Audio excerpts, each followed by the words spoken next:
अर्थसंकल्प मुख्यमंत्री आणि अर्थमंत्र्यांनी सादर केलेला आहे. आजच्या या पत्रकार परिषदेला उपस्थित मुख्यमंत्री महोदय, आपल्या उपमुख्यमंत्री सुनेत्राताई आहेत, राज्यमंत्री आहेत, बावनकुळे आहेत, ओपी गुप्ता ओपी आमचा प्रमुख, त्याशिवाय काय चालणार नाही, आणि सर्व पत्रकार मित्रांनो, खरं म्हणजे आजचा हा अर्थसंकल्प आपले उपमुख्यमंत्री आणि आमचे सहकारी अजितदादांच्या दुःखद निधनानंतर पहिला अर्थसंकल्प आहे. या अर्थसंकल्पावर देखील दुःखाचं सावट आहेच, आणि मागे देखील अधिवेशनाच्या पत्रकार परिषदेमध्ये सुरुवातीच्या त्यांची आठवण काढली. मुख्यमंत्री महोदयांनी देखील आम्ही, आणि अर्थसंकल्प मांडण्यामध्ये देखील त्यांचा विक्रम होता. त्यांना मी भावपूर्ण श्रद्धांजली अर्पित करतो. आणि मी त्या पत्रकार परिषदेत सांगितलं होतं की मुख्यमंत्री देवेंद्रजी अर्थसंकल्प मांडतील अर्थमंत्री म्हणून, आणि ते अतिशय अर्थशास्त्रज्ञ, अर्थतज्ञ बोललो होतो मी, कारण त्यांना राज्याच्या आर्थिक घडीची नीट ओळख आहे. त्यांनी बजेटवर पुस्तकावर लिहिले ना, बजेट म्हणून म्हणालो मी, अर्थसंकल्प कसा असावा, कसा वाचावा आणि कसा समजावा. पूर्ण वाचलं, त्यात पीएचडी झाली आपण, आणि आमची पीएचडी नको. तर खरं म्हणजे देवेंद्रजींनी आज अर्थसंकल्प जो मांडला त्याच्यामधून त्यांची अभ्यासवृत्ती, एक विजन असलेला अर्थमंत्री, दूरदृष्टी असलेला अर्थमंत्री त्यांच्यातला आपल्याला दिसलेला आहे. आणि म्हणून मी देवेंद्रजींचं देखील मनापासून मी स्वागत करतो, अभिनंदन करतो. आणि आजचा अर्थसंकल्प आपला एक विजनरी आणि विकसित महाराष्ट्र 2047 कडे वाटचाल करणारा हा अर्थसंकल्प आहे.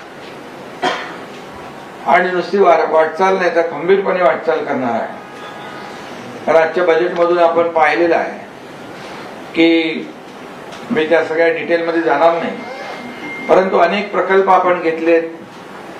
काही लोकांना वाटलं होतं की आता काय अर्थसंकल्प असणार, लाडक्या बहिणी योजनेमध्ये पैसे खर्च झाले, इतर योजनांमध्ये पैसे खर्च झाले, आता योजना बंद होणार, मग कामं कशी होणार. परंतु जे प्रकल्प घेतले त्या प्रकल्पांमध्ये मी जाणार नाही.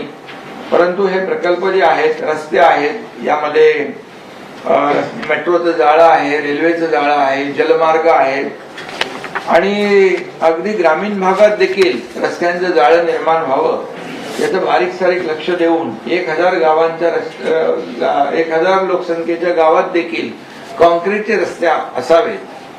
अशा प्रकारचे अगदी शहरी भागाबरोबर ग्रामीण भागाचा देखील विकास झाला पाहिजे, हा दृष्टिकोन ठेवून या ठिकाणी हा प्रयत्न केलेला आहे. म्हणजे रस्त्यांचं जाळं, मेट्रोचं जाळं, रेल्वेचं जाळं, आणि त्याचबरोबर ही काय कनेक्टिव्हिटी आहे, इन्फ्रास्ट्रक्चर, म्हणजे प्रमुख म्हणजे इन्फ्रास्ट्रक्चर, पायाभूत सुविधांवर भर दिलेला आहे.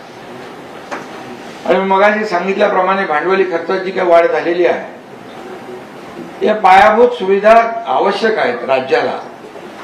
आणि म्हणून ज्या राज्याच्या पायाभूत सुविधांवर खर्च जास्त असतो, इन्फ्रास्ट्रक्चरवर खर्च जास्त असतो, त्या राज्याची प्रगती पहिल्या क्रमांकावर असते. आणि म्हणून जवळपास 8 ते 10 लाख कोटीची कामं आपल्या राज्यामध्ये चालू आहेत. मला वाटतं देशातले पहिलं राज्य आहे की इन्फ्रा प्रोजेक्ट जे आहे ते महाराष्ट्रामध्ये सगळ्यात जास्त सुरू आहे. समृद्धी वगैरे तर आपण पाहिलंय, अटल सेतू वगैरे, पोस्टल, या सगळ्या गोष्टी आपण पाहतोय. आणि देखील आपण रस्ते पुढचे करतोय, मुख्यमंत्री महोदयांनी त्याच्यामध्ये उल्लेख केलेला आहे. त्यामुळे मोठ्या प्रमाणावर हे पायाभूत सुविधांचं जाळं निर्माण करण्यावर भर दिलेला आहे. आणि त्याला वेगवेगळे मॉडेल देखील आम्ही अवलंबलेले आहेत आणि त्या माध्यमातून या पायाभूत सुविधांची कामं होतील. त्यात मगाशी मुख्यमंत्री महोदयांनी बजेट वाचताना देखील त्याच्यामध्ये सगळ्या प्रकल्पांची माहिती दिलेली आहे. म्हणजे अगदी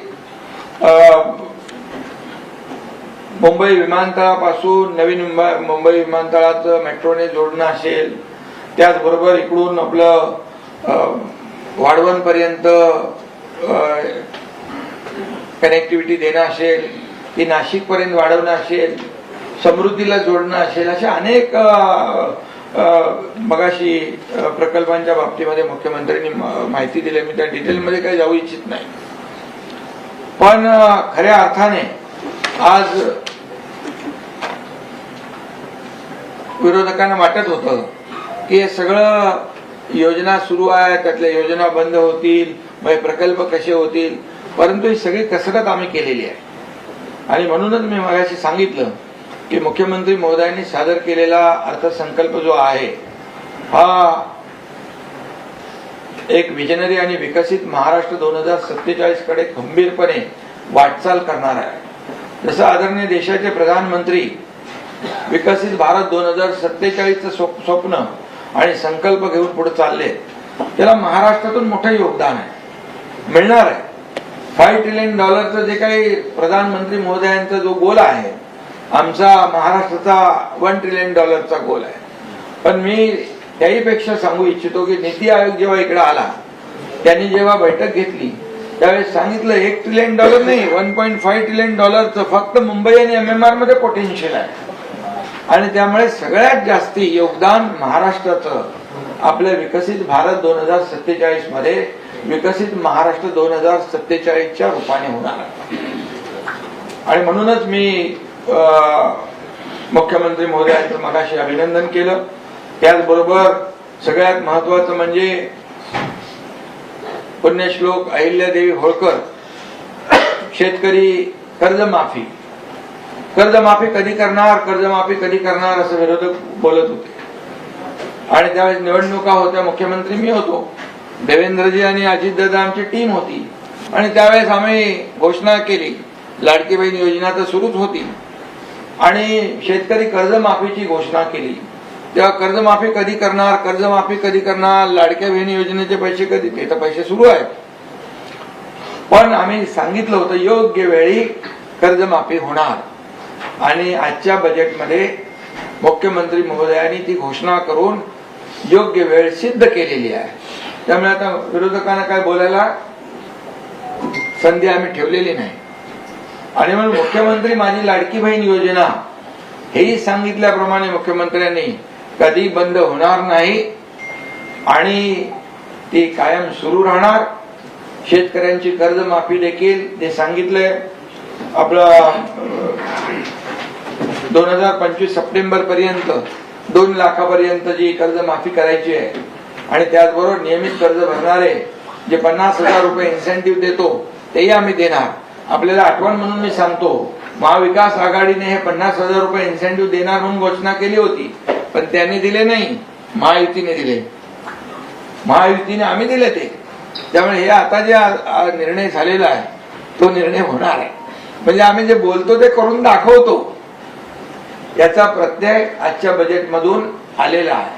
प्रिंटिंग मिस्टेक म्हणणारे आम्ही नाही.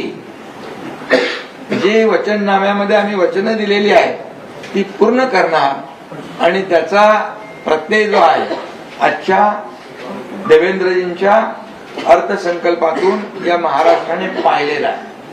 आणि म्हणून हे 2 विषय सगळ्यात महत्वाचे. लाडकी बहीण योजना झाली आणि सावत्र भावानी किती कोर्टबाजी केली तरी सुद्धा आमच्या लाडक्या बहिणींच्या मागे आम्ही सगळे भाऊ, आता तर आमची ताई पण आली आहे इकडे, आम्ही खंबीरपणे उभे राहणार आहोत आणि सुरूच राहणार आहे. आणि जे आम्ही आश्वासन दिलेलं आहे ते आता विचारत होते 2100 रुपये कधी देणार, तेही आम्ही सांगतो की योग्य वेळी तेही देणार. आम्ही कधी मागे फिरणार नाही. बजेटच्या ते तुम्हाला सांग ना, योग्य वेळी, आज योग्य वेळी पाहिलं तुम्ही का, बोलत नाही आम्ही खाली, फक्त बोलत नाही, आम्ही करतो. आणि त्यामुळे मी मुख्यमंत्र्यांना धन्यवाद देईन की बळीराजाच्या मागे खंबीरपणे महायुती सरकार उभं राहिलेलं आहे. आम्ही नेहमी भाषणात सांगायचो, कर्जमाफी असो, लाडकी बहीण योजना असो, किंवा इतर ज्या सुरू केलेल्या योजना कधी बंद होणार नाही. आणि आम्ही हेही सांगायचो, शासनाच्या तिजोरीवर पहिला अधिकार हा बळीराजाचा आहे आणि तो आज सिद्ध करून या ठिकाणी महायुती सरकारने दाखवलेला आहे. त्याचबरोबर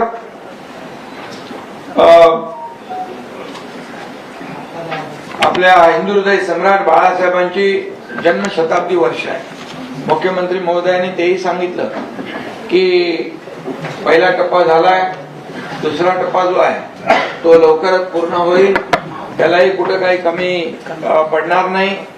आणि त्याचबरोबर जन्मशताब्दी वर्षानिमित्त या ठिकाणी शासन आपल्या दारी जसं आम्ही घेऊन गेलो तसं आरोग्य आपल्या दारी, किंबहुना इतर ज्या काही योजना आहेत त्या योजना देखील मुख्यमंत्री महोदय विस्तारपूर्वक ते उत्तरामध्ये सांगणार आहे. आणि त्यामुळे ही एक प्रकारची हिंदू हृदय सम्राट बाळासाहेब ठाकरे यांना आदरांजली, श्रद्धांजली आहे. त्यामुळे त्यांना जे जे आवडायचं, म्हणजे 40 लाख मोफत घरं देण्याचा निर्णय तोही आम्ही त्याच्यामध्ये घेतोय. आणि त्यामुळे हाही एक मोठा निर्णय या ठिकाणी घेतलेला आहे. आणि आज खरं म्हणजे छत्रपती शिवाजी महाराजांची तिथीप्रमाणे जयंती आहे आणि बळीराजावर प्रेम करणारा छत्रपती शिवाजी महाराजांसारखा राजा रयतेच्या भाजीच्या देठाला हात लावता कामा नये असं म्हणणारे आमचे छत्रपती शिवाजी महाराज त्यांच्या तिथीप्रमाणे जयंतीच्या दिवशी आपण हा निर्णय घेतलाय. त्यामुळे हे खरं म्हणजे त्यांना मानाचा मुजरा आहे. आणि मी मुख्यमंत्र्यांना यासाठी आणखी धन्यवाद देईन की आमच्या गावाकडचा वासोटा किल्ला आहे, त्या वासोटा किल्ल्यामध्ये शिवाजी महाराज आपले मोगलांचे कैदी लोक ठेवायचे, कारण फार जंगल आहे, वाघ अस्वल सगळं आहे, त्यामुळे कैदी बाहेर आला की तो गेलाच. आणि म्हणून त्या वासोटा किल्ल्याला देखील रोपवेच्या माध्यमातून पर्यटन वाढवण्याचं काम, त्या पर्यटकांना त्या छत्रपती शिवाजी महाराजांच्या वासोटा किल्ल्यापर्यंत पोहोचता आलं पाहिजे यासाठी देखील रोपवे देखील या ठिकाणी जाहीर केलेलं आहे. अशी अनेक कामं या ठिकाणी निसर्ग उपचार केंद्र,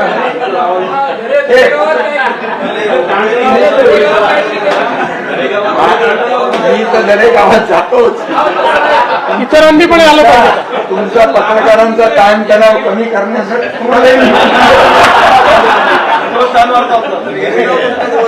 आणि तुम्हाला घेऊन जाऊ, तुम्हाला नक्की आवडेल ते. पण तुम्हाला म्हणजे त्या सेंटर मध्ये राहावं लागेल, रात्री बाहेर पडता कामा नाही. येईल ना, अरे बाबा माझा मुलगा डॉक्टर आहे, मी डॉक्टर नसलो तरी ऑपरेशन करतो. तुमचं करणार नाही म्हणा, छोट मोठा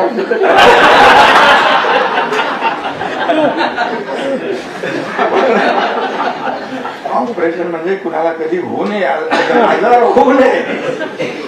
कोविड मध्ये नाही का आपण एक दुसरं मदत केली नाही का?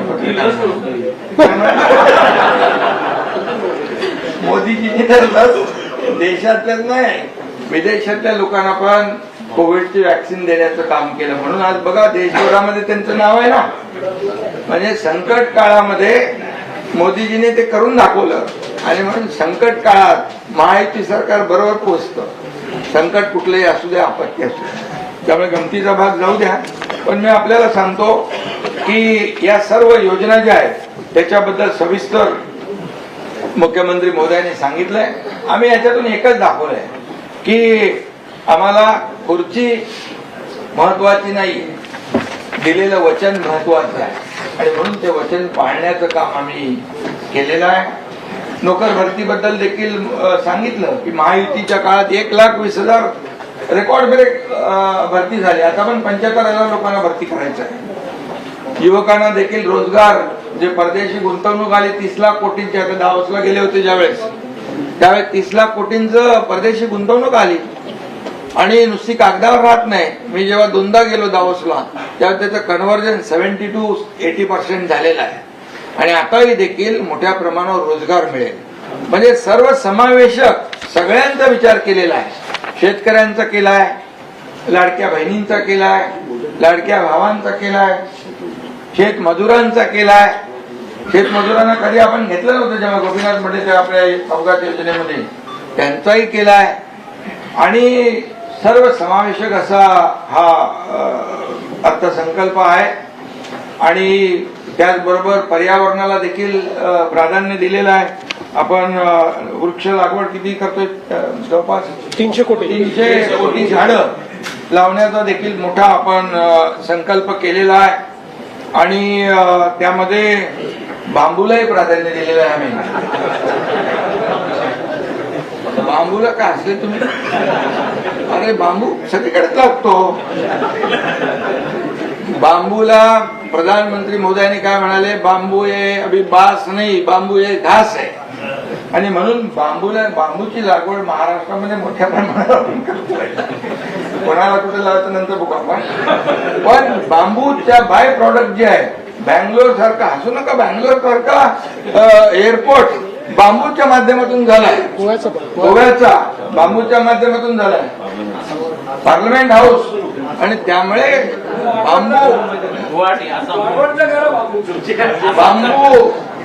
बांबू हा, तुम्हाला सांगतो, गुवाहाटीला बांबू नाही लावलाय.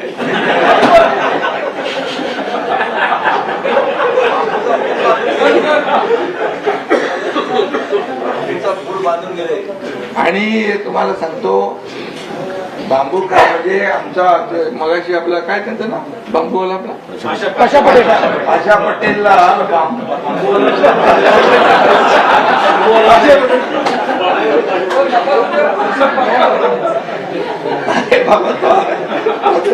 अध्यक्ष केलं त्याला आपण. आणि त्यांनी बांबूचे बाय प्रॉडक्ट काय असतात हे आपल्याला भेट पण दिलेत, पत्रकारांना पण दिलेत. त्याच्यामध्ये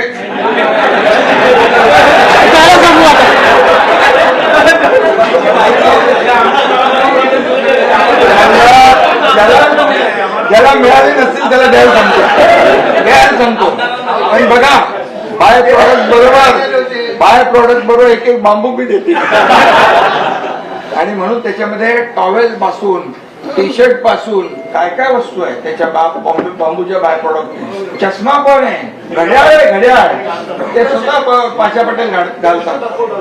आणि त्यामुळे नाही द्यायला सांगतो, त्यामुळे त्यालाही प्राधान्य दिलेलं आहे. आणि म्हणून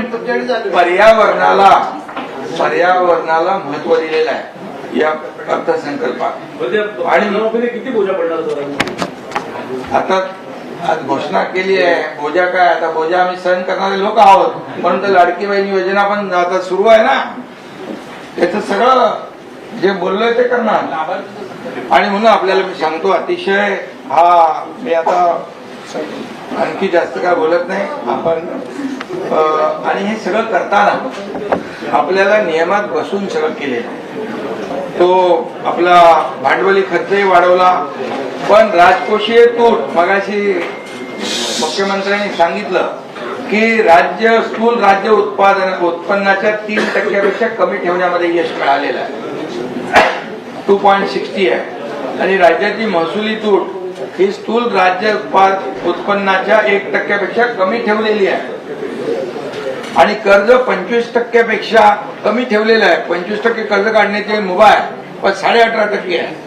त्यामुळे एवढं सगळं करून, एवढे योजना करून, एवढ्या योजना, लाडकी बहीण योजना सुरू ठेवून ती काय बंद कधी होणारच नाही, बिलकुल चिंता करू नका. कर्जमाफीचा निर्णय घेऊन देखील नियमामध्ये हे सगळं बसवलेलं आहे.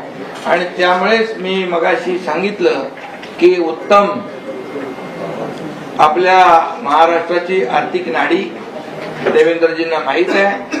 आणि म्हणून त्यांनी त्यांच्यातला तो काही अर्थतज्ञ या बजेटच्या माध्यमातून आपल्या समोर आलेला आहे आणि म्हणून हे सगळे कसरत करून नियमाचं उल्लंघन न करता या सगळ्या बाबी त्यांनी बसवलेल्या आहेत. मी ओपी गुप्ता आणि त्यांचे सर्व सहकारी इकडे आहेत. ओपी सुन रहे ना? हाँ. नाही, त्यांचे सगळ्यांची मेहनत आहे. लाडकी बहीण योजनेच्या वेळेस देखील त्यांनी फार हे केलं ना आणि आता देखील या सर्व आपल्या फायनान्सच्या सर्व अधिकाऱ्यांचं मनापासून मी अभिनंदन करतो. मनापासून मुख्यमंत्री महोदयांना शुभेच्छा. राज्यमंत्री पण तुम्ही पण मेहनत केली, तुम्हालाही धन्यवाद. आणि आजचा अर्थसंकल्प जो आहे हा सर्वसमावेशक आहे. सर्व घटकांना त्याच्यामध्ये न्याय मिळालेला आहे. पत्रकारांना पण आहे. आणि तुम्ही हे घ्या ना आपली गुप्त आहे गुप्त. नाही नाही, आता तुम्ही वाहन खरेदी करायला गेलात ना, इलेक्ट्रिक नाही बघा, इलेक्ट्रिक व्हेकल, 30% तुम्ही आता इलेक्ट्रिक व्हेकल विकत घ्यायला गेलात ना, तुम्हाला 30% सवलत. 30%. तुम्हाला आता टोल मध्ये सवलत दिली की नाही आम्ही? टोल नाके. अरे मुंबई एंट्री पॉइंट यांचं झालं की बाबा, मुंबई एंट्री पॉइंट आम्ही काढले ना. म्हणून तुम्हाला जे जे काय पाहिजे ते तुम्ही मुख्यमंत्र्यांकडे निवेदन द्या. सगळ्यांना मी धन्यवाद देतो. आणि हा अर्थसंकल्प गोरगरीब सर्वसामान्य लोक, आम्ही सर्वसामान्यांचं सरकार म्हणतो ना, म्हणून सर्वसामान्याच्या आयुष्यामध्ये चांगले दिवस आले पाहिजेत, त्याचं जीवनमान उंचावलं पाहिजे, या झोपडपट्टीमध्ये राहणाऱ्या लोकांना देखील चांगली घरं मिळाली पाहिजे याचा देखील समावेश केलेला आहे. आणि क्लस्टर असेल, जॉईंट व्हेंचर असेल, या सर्व आणि अनधिकृत बांधकामाला पूर्णपणे फुल स्टॉप. संरक्षण नाही हो, फुल स्टॉप. अनधिकृत बांधकाम बंद. आणि म्हणून जे झालेलं आहे, झोपडपट्ट्यांमध्ये राहणाऱ्या लोकांना चांगली घरं. ज्या तुम्ही तिकडे जुन्या चिखलवाडीमध्ये परवा मी चाला वाटून आलो, 120 फुटाच्या घरात राहत होते लोक. क्लस्टर निर्णय घेतल्यामुळे 585च्या घरात राहतात ते. आपलं पराक्ष आहे ना, त्यांनी बांधले एवढा क्वालिटी घर. आणि म्हणून एकदम सगळं कसं करणार आहोत. आणि म्हणून सगळ्यांना मनापासून धन्यवाद. मनापासून मी आपल्याला आपले आभार मानतो.